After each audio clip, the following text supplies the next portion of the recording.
बिस्मिल्लाहिर्रहमानिर्रहीम अस्सलाम वालेकुम and welcome to M Ali Nawaz biology tutorial.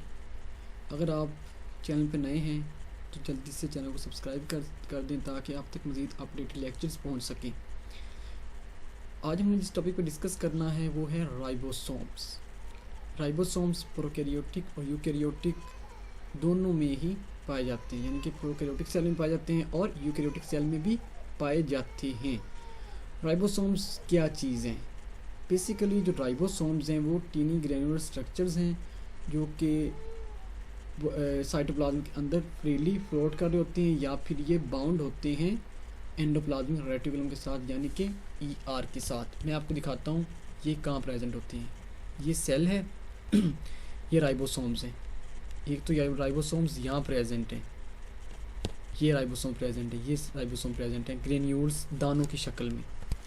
और दूसरा कहाँ प्रेजेंट होते हैं, ये देखिए ये जो रफ एंडोप्लाज्मिक रेटिकुलम है इसके ऊपर ये देखो स्मॉल स्मॉल ग्रेन्यूल्स दाने की शक्ल में ये प्रेजेंट होते हैं। ये दो तरीके से प्रेजेंट होते हैं, एक फ्रीली फ्लोट कर रहे होते हैं, एक रफ एंडोप्लाज्मिक रेटिकुलम के साथ ये होते हैं जुड़े हुए। क्या करते हैं राइबोसोम, क्या करते हैं राइबोसोम का अब स्ट्रक्चर क्या है, कंपोजिशन क्या है। Each ribosome is made up of almost equal amount of proteins and ribosomal RNA, यानी कि rRNA।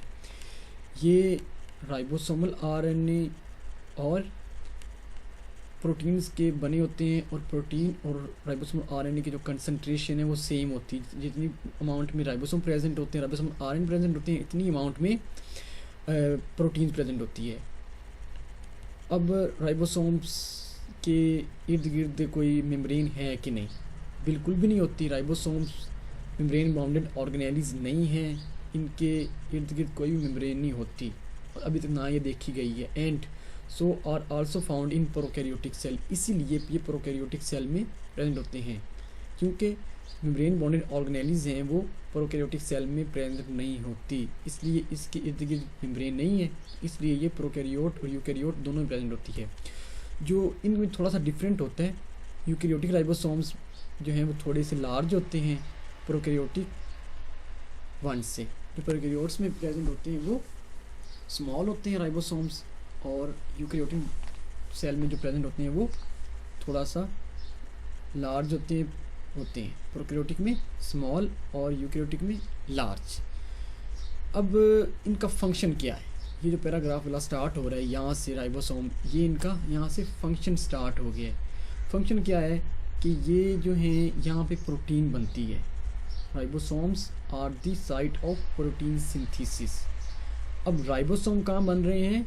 न्यूक्लियोलस के अंदर बन रहे हैं, न्यूक्लियोलस के अंदर। लेकिन जो प्रोटीन्स हैं वो कहाँ बन रही हैं? वो राइबोसोम के अंदर, यानी कि जो प्रोटीन फैक्ट्री है वो क्या है?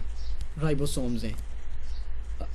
Protein synthesize extremely important in cell के लिए जो प्रोटीन सिंथेसाइज करने वो बहुत ही इंपॉर्टेंट हैं, वो सेल के स्ट्रक्चर को मेंटेन करने में हेल्प करता है।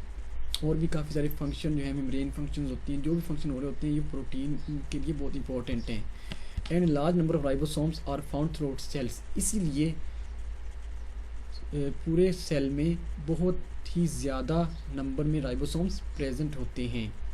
अगर राइबोसोम्स काम ना करें, अपना वर्क ना करें, तो ये क्या करते हैं, ये दो सब यूनिट्स में डिवाइड होते हैं, यानी कि स्मॉलर और लार्जर सब यूनिट।